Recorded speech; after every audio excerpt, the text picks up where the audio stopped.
Assalamualaikum warahmatullahi wabarakatuh. Perkenalkan, nama saya Devi Triani Pardede, NIM F 2019-01160.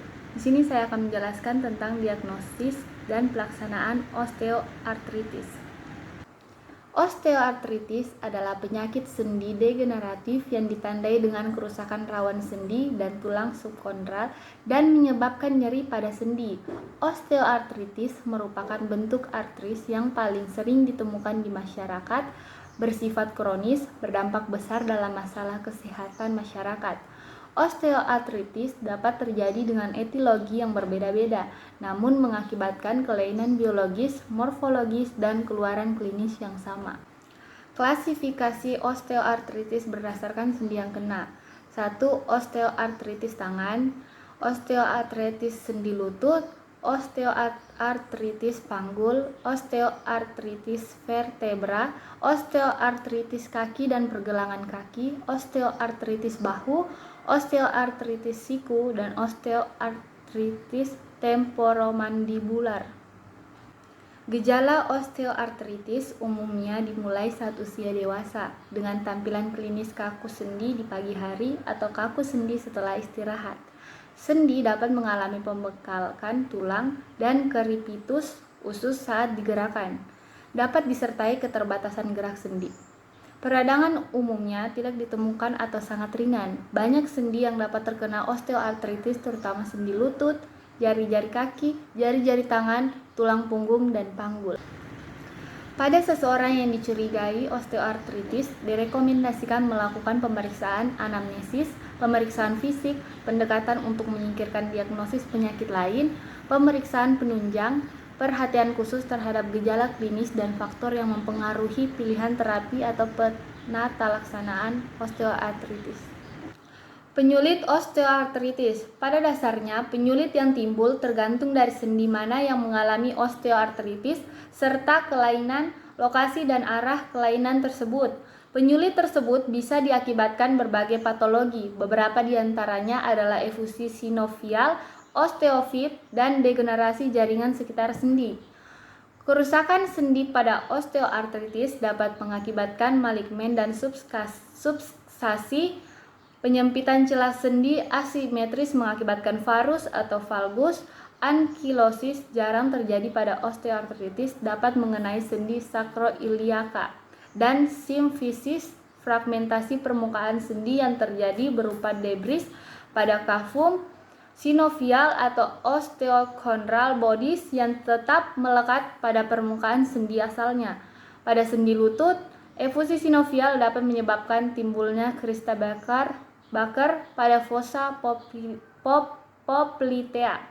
Assalamualaikum warahmatullahi wabarakatuh. Perkenalkan, nama saya Vira Wulandari, NIM F 2019-01191. Penatalaksanaan osteoartritis. Strategi penatalaksanaan pasien dan pilihan jenis pengobatan ditentukan oleh letak sendi yang mengalami osteoartritis. Sesuai dengan karakteristik masing-masing serta kebutuhannya. Oleh karena itu diperlakukan penilaiannya yang cermat pada sendi dan pasiennya secara keseluruhan agar penatalaksaanaannya aman, sederhana, memperhatikan edukasi pasien serta melakukan pendekatan multidisiplin. Tujuan penatalaksanaan osteoartritis: pertama, mengurangi atau mengendalikan nyeri. Kedua, mengoptimalkan fungsi gerak sendi. Ketiga, mengurangi keterbatasan aktivitas fisik sehari-hari, ketergantungan kepada orang lain, dan meningkatkan kualitas hidup. 4. Menghambat progresivitas penyakit. Kelima, mencegah terjadinya komplikasi. Penatalaksanaan osteoartritis berdasarkan guideline ACR. Tahap pertama, 1. Edukasi pasien.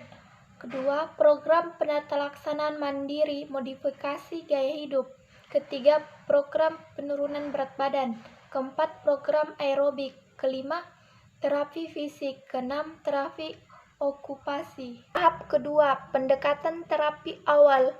Untuk osteoartritis dengan gejala nyeri ringan hingga sedang dapat diberikan salah satu obat Acetaminophen kurang dari 4 gram per hari. Obat antiinflamasi non-steroid OAINS untuk osteoartritis dengan gejala nyeri ringan hingga sedang yang memiliki risiko pada sistem pencernaan usia 60 tahun disertai penyakit komorbidgan polifarmaka riwayat ulkus peptinum riwayat pendarahan saluran cerna mengonsumsi obat kortikosteroid dan atau antikoagulan dapat diberikan salah satu obat berikut ini. Acetaminophen kurang dari 4 gram per hari. Obat antiinflamasi non-steroid OANS topikal. Obat antiinflamasi non-steroid OANS non-selektif untuk nyeri sedang hingga berat dan disertai pembekalan sendi aspirasi hesatonide 40 mg untuk penanganan nyeri jangka pendek 1-3 minggu dan dapat diberikan selain pemberian obat antiinflamasi non-steroid per oral OAINS. Pendekatan terapi alternatif. Bila dengan terapi awal tidak memberikan respon yang kuat untuk penderita dengan keluhan nyeri sedang hingga berat dan memiliki kontraindikasi pemberian COX-2 inhibitor spesifik dan OAINS dapat diberikan tramadol 200-300 mg dalam dosis terbagi. Terapi intraartikular seperti pemberian hyaluronan atau kortikosteroid jangka pendek 1-3 minggu pada osteoartritis lutut. Tahap ketiga disarankan segera rujuk ke dokter bedah ortopedi pada pertama, pasien dengan gejala klinis osteoartritis yang berat, gejala menetap atau bertambah berat setelah mendapatkan pengobatan yang standar sesuai dengan rekomendasi baik secara non-farmakologi dan farmakologi. Gagal terapi konvensional. Kedua, pasien yang mengalami keluhan progresif dan mengganggu aktivitas fisik sehari-hari. Ketiga, keluhan mengganggu kualitas hidup pasien, menyebabkan gangguan tidur, sleepiness, kehilangan kemampuan hidup mandiri, timbul gejala gangguan psikiatri karena penyakit yang dideritanya.